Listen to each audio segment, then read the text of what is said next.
بسم اللہ الرحمن الرحیم۔ السلام علیکم۔ حضرت محمد صلی اللہ علیہ وآلہ وسلم کو آخری بار غسل دیتے وقت کیا معجزہ پیش آیا؟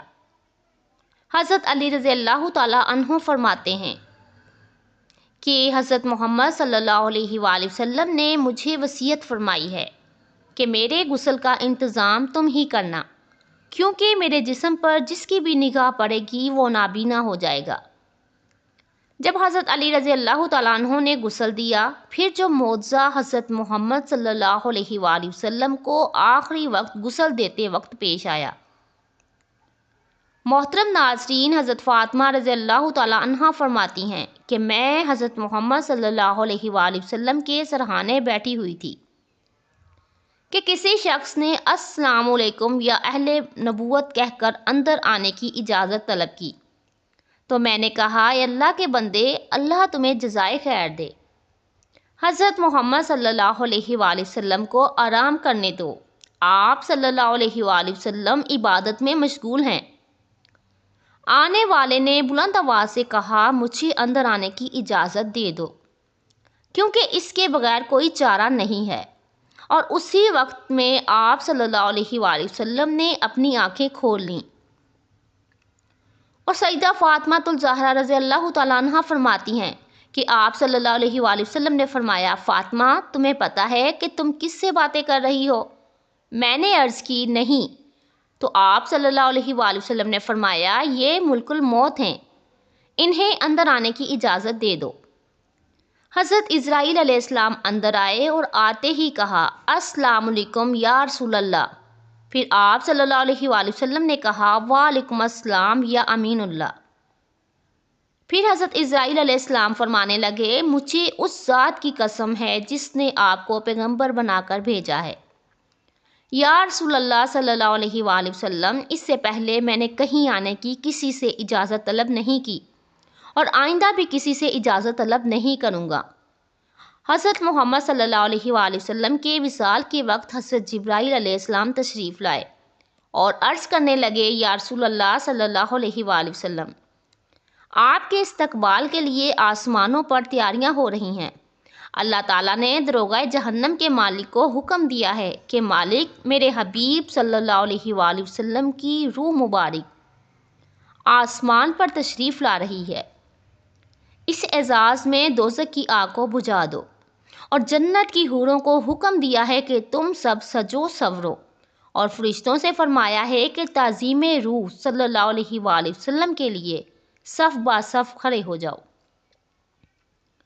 اور اللہ تعالیٰ نے مجھے حکم فرمایا ہے کہ آپ صلی اللہ علیہ وآلہ وسلم کی خدمت میں حاضر ہو کر آپ صلی اللہ علیہ وآلہ وسلم کو بشارت دوں، جب تک کہ آپ صلی اللہ علیہ وآلہ وسلم کی امت جنت میں داخل نہ ہو جائے، اور کل قیامت کو آپ صلی اللہ علیہ وآلہ وسلم کی امت پر آپ کی تعویل اور اس قدر بخشش اور مغفرت کی بارش برسائے گا کہ آپ صلی اللہ علیہ وآلہ وسلم راضی ہو جائیں گے۔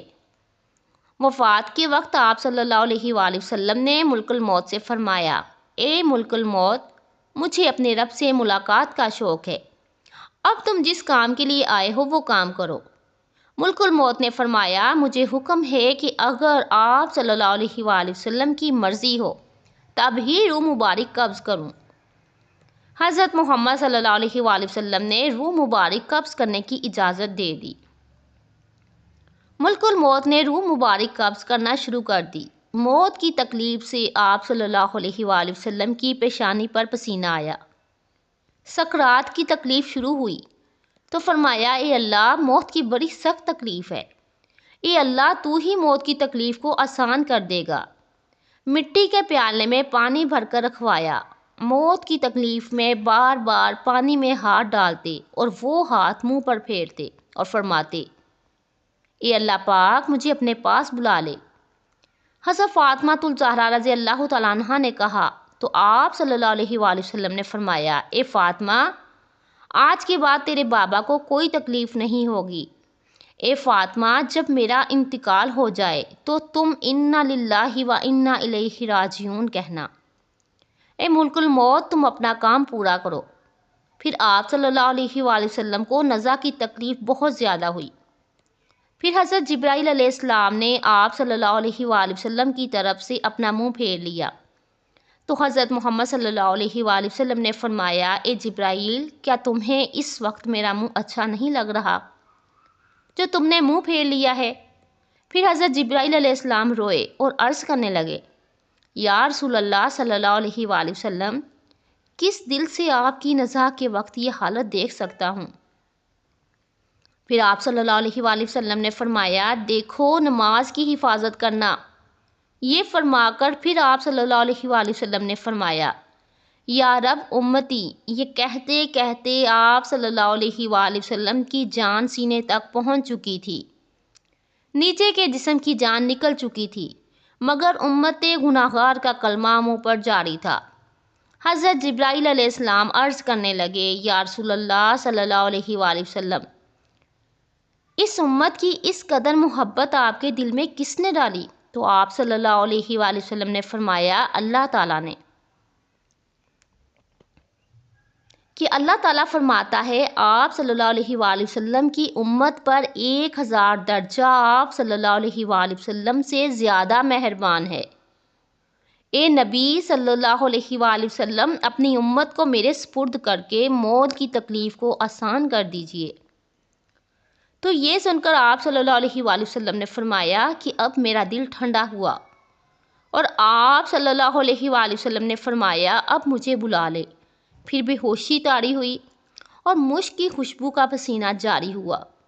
محترم ناظرین، یہ رات کا وقت ہے، حضرت محمد صلی اللہ علیہ وآلہ وسلم نزاع کی حالت میں ہیں اور حجرہ مبارک میں ہیں، اور دنیا کی قلت کے سبب چراغ میں تیل نہیں ہے۔ حضرت عائشہ صدیقہ رضی اللہ تعالی عنہا اٹھ کر ہمسائے کی عورتوں کے پاس چراغ بھیج کر کہتی ہیں، اللہ کے واسطے 2 بوند تیل کی ہمارے چراغ میں ڈال دو۔ حضرت محمد صلی اللہ علیہ وآلہ وسلم اندھیرے میں وفات پا رہے ہیں۔ ہاتھ آپ صلی اللہ علیہ وآلہ وسلم کا آسمان کی طرف تھا، زبان پر کلمہ جاری تھا، اور آپ صلی اللہ علیہ وآلہ وسلم کی گردن مبارک ایک طرف ہو گئی، چاروں طرف روشنی ہی روشنی پھیل گئی، اور روح مبارک آسمان کی طرف پرواز کر گئی، اور محترم ناظرین، بہت ہی خوشبو حجرہ مبارک میں پھیل گئی۔ طبیعت نے جان لیا کہ حضرت محمد صلی اللہ علیہ وآلہ وسلم براق میں سوار ہیں، واپس نہیں آئیں گے۔ حضرت علی رضی اللہ تعالیٰ عنہ نے فرمایا کہ میں نے ملک الموت کی آواز سنی، روتے جاتے تھے اور واہ محمد کہتے جاتے تھے۔ حضرت فاطمہ الزہرا رضی اللہ تعالیٰ عنہ نے جب یہ دیکھا کہ روح مبارک پرواز کر گئی ہے، حضرت محمد صلی اللہ علیہ وآلہ وسلم کے پاس آ کر چہرہ مبارک کو دیکھا تو آپ صلی اللہ علیہ وآلہ وسلم آرام فرما رہے تھے۔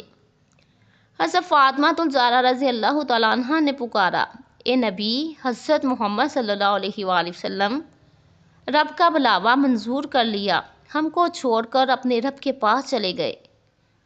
اگر حضرت جبرائیل علیہ السلام آپ کو تلاش کرتے ہوئے آئیں گے تو ہم کہیں گے کہ آپ کس کو تلاش کرنے آئے ہیں؟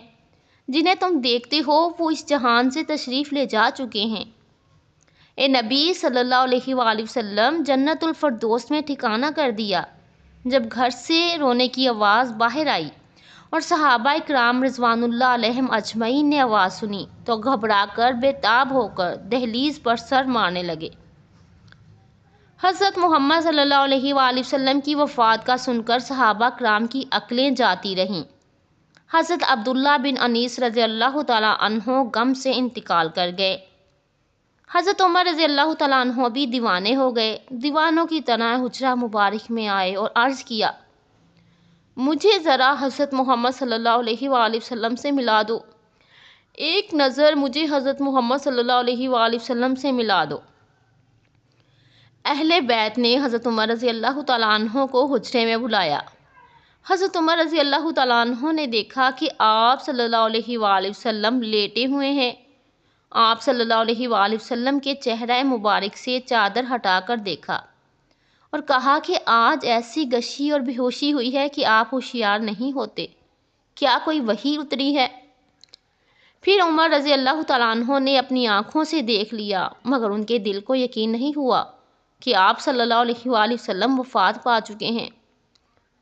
جب حضرت محمد صلی اللہ علیہ وآلہ وسلم کا وصال ہوا تو آپ صلی اللہ علیہ وآلہ وسلم کے غسل کے متعلق سوال ہوا کہ آپ صلی اللہ علیہ وآلہ وسلم کو عام آدمیوں کی طرح برہنہ غسل دیا جائے یا پھر کپڑوں میں۔ تمام موجود لوگوں پر خواب کا غلبہ موجود آ گیا، جہاں تک کہ تمام اپنے اپنے سینوں پر تھوڑیاں رکھ رکھ کے آرام کرنے لگے۔ اسی وقت ان کے کانوں میں آواز آئی، حضرت محمد صلی اللہ علیہ وآلہ وسلم کو ان کے پہران میں ہی غسل دو۔ حضرت سیدنا امیر المومنین حضرت علی رضی اللہ تعالیٰ عنہ فرماتے ہیں کہ مجھے حضرت محمد صلی اللہ علیہ وآلہ وسلم نے وصیت فرمائی ہے کہ میرے غسل کا انتظام تم ہی کرنا، کہ میرے سطر پر جس کی بھی نظر پڑے گی وہ نابینا ہو جائے گا۔ حضرت علی رضی اللہ تعالیٰ عنہ نے آپ صلی اللہ علیہ وآلہ وسلم کو غسل دیتے ہوئے آپ کے بدن مبارک پر کسی قسم کا کوئی میل نہیں دیکھا۔ تو اسی وقت حضرت علی رضی اللہ تعالیٰ عنہ کی زبان پر آیا، یا رسول اللہ صلی اللہ علیہ وآلہ وسلم، آپ پر میرے ماں باپ قربان ہو، آپ کتنے پاکیزہ ہیں۔ حضرت محمد صلی اللہ علیہ وآلہ وسلم کی تدفین کے دن اس قدر خاموشی چھا گئی کہ بعض صحابہ کو دیکھنے نہ پائے، اگر وہ اپنی ہتھیلی کو کھول دے تو کچھ نظر نہیں آتا۔ یہ تاریکی حضرت محمد صلی اللہ علیہ وآلہ وسلم کی تدفین تک چھائی رہی۔ حضرت علی رضی اللہ تعالیٰ عنہ فرماتے ہیں کہ جب حضرت محمد صلی اللہ علیہ وآلہ وسلم کا انتقال ہوا تو غیب سے آواز آئی، السلام علیکم یا اہل بیت و رحمت اللہ وبرکاتہ کہتے ہیں۔ حضرت محمد صلی اللہ علیہ وآلہ وسلم جب وفات پا گئے تو آپ کے موزن حضرت عمر بن زید رضی اللہ تعالیٰ عنہ نے جب یہ خبر سنی تو اس قدر غمزدہ ہوئے کہ نابینا ہونے کی دعا کرنے لگے اور کہنے لگے کہ میرے آقا کے بغیر یہ دنیا میرے کسی کام کی نہیں رہی۔ آپ اسی وقت نابینا ہو گئے۔ لوگوں نے کہا کہ تم نے یہ دعا کیوں مانگی؟ تو انہوں نے فرمایا کہ لذت نگاہ تو آنکھوں میں ہے کہ حضرت محمد صلی اللہ علیہ وآلہ وسلم کے بعد میری آنکھیں کسی کے دیدار کے شوق نہیں رکھتیں۔ حضرت علی رضی اللہ تعالیٰ عنہ فرماتے ہیں کہ جب ہم حضرت محمد صلی اللہ علیہ وآلہ وسلم کو دفن کر رہے تھے تو ایک اعرابی آ کر آپ صلی اللہ علیہ وآلہ وسلم کی تربت پر لیٹ گیا اور کہتا تھا، آپ صلی اللہ علیہ وآلہ وسلم نے حکم دیا، ہم نے مانا، ہم نے سنا۔ آپ صلی اللہ علیہ وآلہ وسلم نے قرآن پاک اللہ تعالیٰ سے سیکھا اور ہم نے آپ صلی اللہ علیہ وآلہ وسلم سے سیکھا۔ اللہ تعالیٰ نے فرمایا، اگر یہ لوگ اپنی جانوں پر ظلم کریں اور آپ صلی اللہ علیہ وآلہ وسلم کی بارگاہ میں حاضر ہو کر اللہ تعالیٰ سے بخشش کی دعا کریں، استغفار کریں اور اللہ کے رسول صلی اللہ علیہ وآلہ وسلم ان کی بخشش طلب کریں تو وہ اللہ کو بہت توبہ کرنے والا اور رحم کرنے والا پائیں گے۔ ہم نے اپنی جانوں پر ظلم کیا اور آپ صلی اللہ علیہ وآلہ وسلم کی بارگاہ میں حاضر ہوئے ہیں تاکہ آپ ہماری بخشش طلب کریں۔ اسی وقت قبر اطہر سے آواز آئی کہ تم بخش دیے گئے ہو۔ حضرت محمد صلی اللہ علیہ وآلہ وسلم کی وفات کی خبر سے مسلمانوں کے جگر کٹ گئے، قدم لڑکھڑا گئے، چہرے بجھ گئے، آنکھیں خون بہانے لگیں، ارض و سما سے خوف آنے لگا، سورج تاریک ہو گیا، آنسو بہہ رہے تھے، آنسو تھمتے نہیں تھے۔ کئی صحابہ اکرام حیران و سرگردان ہو کر آبادیوں سے نکل گئے، کوئی جنگل کی طرف بھاگ گیا، جو بیٹھا تھا وہ بیٹھا رہ گیا، جو کھڑا تھا اس کو بیٹھ جانے کا یارانہ نہ ہوا۔ مسجد نبوی قیامت سے پہلے قیامت کا منظر پیش کر رہی تھی۔ حضرت ابوبکر صدیق رضی اللہ تعالیٰ عنہ تشریف لائے اور چپ چاپ حضرت عائشہ صدیقہ رضی اللہ تعالیٰ عنہ میں داخل ہو گئے۔ یہاں پر حضرت محمد صلی اللہ علیہ وآلہ وسلم کی میت مبارک پڑی ہوئی تھی۔ حضرت ابوبکر صدیق رضی اللہ تعالیٰ عنہ نے چہرہ مبارک سے کپڑا اٹھا کر پیشانی مبارک پر بوسہ دیا اور پھر چہرہ مبارک چادر سے ڈھک دیا اور رو کر فرمانے لگے، حضرت محمد صلی اللہ علیہ وآلہ وسلم پر میرے ماں باپ قربان ہو۔ آپ صلی اللہ علیہ وآلہ وسلم کی زندگی بھی بہت پاک تھی اور موت بھی بہت پاک ہے، اللہ اکبر۔ آپ پر دو موتیں وارد نہیں ہوں گی۔ اللہ پاک نے جو موت لکھ رکھی تھی، آپ صلی اللہ علیہ وآلہ وسلم نے اس کا ذائقہ چکھ لیا ہے اور اب اس کے بعد موت ابد تک آپ کا دامن نہ چھو سکے گی۔ جب حضرت ابوبکر صدیق رضی اللہ تعالیٰ عنہ مسجد نبوی میں تشریف لائے حضرت عمر فاروق رضی اللہ تعالیٰ عنہ بے بسی سے نڈھال کھڑے ہوئے تھے اور بڑے درد و جوش سے اعلان کر رہے تھے کہ منافقین کہتے ہیں کہ محمد صلی اللہ علیہ وآلہ وسلم انتقال فرما گئے ہیں۔ اللہ اکبر! آپ صلی اللہ علیہ وآلہ وسلم نے وفات نہیں پائی۔ آپ صلی اللہ علیہ وآلہ وسلم حضرت موسیٰ علیہ السلام کی طرح اللہ تعالیٰ کی بارگاہ میں پیش کیے گئے ہیں، جو 40 روز غائب رہ کر واپس آ گئے تھے۔ اس وقت حضرت موسیٰ علیہ السلام کی نسبت بھی یہی کہا جاتا تھا کہ آپ وفات پا گئے ہیں۔ خدا کی قسم حضرت محمد صلی اللہ علیہ وآلہ وسلم بھی انہی کی طرح واپس دنیا میں تشریف لائیں گے اور ان لوگوں کے ہاتھ پاؤں کاٹ دیں گے جو آپ صلی اللہ علیہ وآلہ وسلم پر وفات کا الزام لگا رہے ہیں۔ حضرت ابو بکر صدیق رضی اللہ تعالیٰ عنہ نے حضرت عمر فاروق رضی اللہ تعالیٰ عنہ کا کلام سنا تو فرمایا، عمر سنبھل جاؤ اور خاموش ہو جاؤ۔ جب حضرت عمر فاروق رضی اللہ تعالیٰ عنہ اپنی وارفتگی میں بہہ چلے گئے تو حضرت ابو بکر صدیق رضی اللہ تعالیٰ عنہ نہایت دانش مندی سے ان سے الگ ہٹ گئے اور خود گفتگو شروع کر دی، اور آپ نے پہلے حمد و ثنا بیان کی اور پھر فرمایا، اے لوگو، تم میں سے جو شخص محمد کو پوجتا تھا وہ سمجھ لے کہ حضرت محمد صلی اللہ علیہ وآلہ وسلم وفات پا گئے ہیں، اور جو شخص خدا کا پرستار ہے وہ جان لے کہ اللہ تعالیٰ زندہ ہے اور وہ کبھی نہیں مرے گا، اور یہ حقیقت خود قرآن پاک نے واضح کر دی ہے۔ ترجمہ: نہیں ہے محمد مگر ایک رسول، ان سے پہلے رسول گزر چکے ہیں، کیا اگر وہ مر جائیں یا شہید ہو جائیں تو تم دین سے برگزشتہ ہو جاؤ گے؟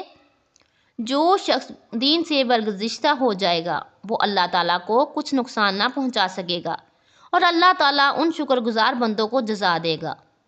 اس آیت مبارک کو سن کر تمام مسلمان چونک پڑے۔ حضرت عبداللہ رضی اللہ تعالیٰ عنہ فرماتے ہیں کہ خدا کی قسم ہم لوگوں کو ایسا معلوم ہوا کہ یہ آیت اس سے پہلے نازل نہیں ہوئی تھی۔ حضرت عمر رضی اللہ تعالیٰ عنہ فرماتے ہیں کہ حضرت ابو بکر صدیق رضی اللہ تعالیٰ عنہ سے یہ آیت سن کر میرے پاؤں ٹوٹ گئے ہیں اور کھڑے رہنے کی قوت باقی نہیں رہی تھی۔ میں زمین پر گر پڑا اور مجھے یقین ہو گیا کہ واقعی حضرت محمد صلی اللہ علیہ وآلہ وسلم رحلت فرما گئے ہیں۔ حضرت فاطمہ الزہرا رضی اللہ تعالیٰ عنہا غم سے نڈھال تھی اور فرما رہی تھی، پیارے بابا نے دعوت حق کو قبول کیا اور فردوس بڑی میں نزول فرمایا۔ وہ کون ہے جو جبرائیل امین کو اس حادثہ غم کی اطلاع کر دے؟ الہی فاطمہ کی روح کو محمد صلی اللہ علیہ وآلہ وسلم کی روح کے پاس پہنچا دے۔ الہی مجھے دیدار رسول کی مسرت عطا فرما دے۔ الہی مجھے اس میت کے ثواب سے بہرہ ور کر دے۔ الہی مجھے رسول کریم کی شفاعت سے محروم نہ کرنا۔ حضرت عائشہ صدیقہ رضی اللہ تعالیٰ عنہا کے دل و جان پر غم کی گھٹائیں چھا گئی تھیں اور زبان اخلاق پیغمبری کی ترجمانی کر رہی تھی۔ وہ نبی جس نے تعامل پر فقیری کو چن لیا، جس نے تو نگری کو ٹھکرا دیا اور مسکینی قبول کر لی، وہ صاحب خلق عظیم جو ہمیشہ آٹھوں پہر نفس سے جنگ آزما رہا، وہ اللہ کا پیغمبر جس نے کبھی آنکھ اٹھا کر بھی نہ دیکھا، وہ رحمت العالمین جس کا باب فیض فقیروں اور حاجت مندوں کے لیے کھلا رہتا تھا، جس کا رحیم دل اور پاک ضمیر کبھی دشمنوں کو ایذا رسانی سے غبار آلود نہ ہوا، جس کے موتی جیسے دانت توڑے گئے اور انہوں نے پھر بھی صبر کیا، جن کی پیشانی انور کو زخمی کیا گیا اور انہوں نے دامن عفو پھر بھی ہاتھ سے نہ جانے دیا، کہ آج انہی وجود سرمدی کی وجہ سے ہماری دنیا خالی ہے۔ جزاک اللہ۔ اللہ تعالی ہمیں حضرت محمد صلی اللہ علیہ وآلہ وسلم کے نقش قدم پر چلنے کی اور عمل کرنے کی توفیق عطا فرمائے، آمین، اور ہمیں ان کی سنت پر عمل کرنے کی اور سمجھنے کی توفیق عطا فرمائے، آمین ثم آمین۔ محترم ناظرین، ویڈیو پسند آئے تو کامنٹ سیکشن میں ضرور بتائیے گا، ویڈیو کو لائک اور شیئر ضرور کیجیے گا، اور جو میرے چینل پر نئے ہیں وہ میرے چینل کو سبسکرائب کر لیجیے۔ اللہ حافظ۔